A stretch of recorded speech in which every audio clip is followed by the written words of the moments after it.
সকালটা যদি এমনই হতো প্রতিদিন কতই না ভালো লাগতো। মেয়ে বাবার সাথে বায়না করছিল যে হাঁটতে যাব বাবা। কথা এবং কাজ সেটাই হলো।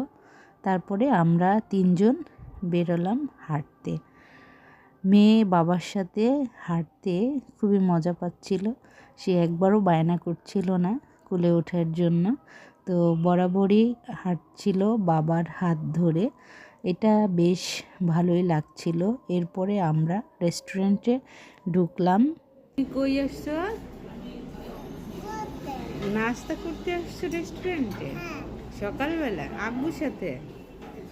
ও মাই গড, এত সকালবেলা কেউ ঘুম থেকে ওঠে? আর তুমি নাস্তা খেতে চলে আসছো রেস্টুরেন্টে, তাই? কি খাবে তুমি? নিহারি খাবে? নিহারি আর নান রুটি? আচ্ছা, অর্ডার দেওয়া হয়েছে, চলে আসবো। ওইদিকে তাকাও। রেস্টুরেন্ট খুব সজ্জিতভাবে সাজানো ছিল ফলের শোপিস দিয়ে। খুব ভালো লাগছিল। ওর বাবা ক্যাশ কাউন্টারে টাকা পেড করতেছিল। তো মেয়ে দেখে খুব খুশি হচ্ছিল। তো এরপরে আমরা খাবারগুলো খাওয়া শুরু করলাম।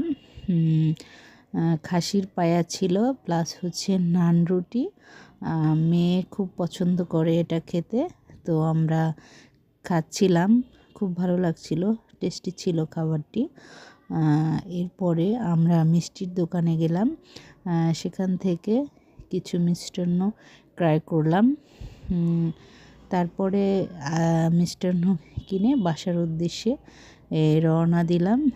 মিষ্টি যদিও আমার মেয়ে খেতে পছন্দ করে, এই কারণে কিছু মিষ্টি ক্রয় করলাম। এরপরে আমরা বাসায় চলে আসলাম। আল্লাহ এভাবেই প্রতিটি দিন সুন্দর করে রাখুন। আলহামদুলিল্লাহ।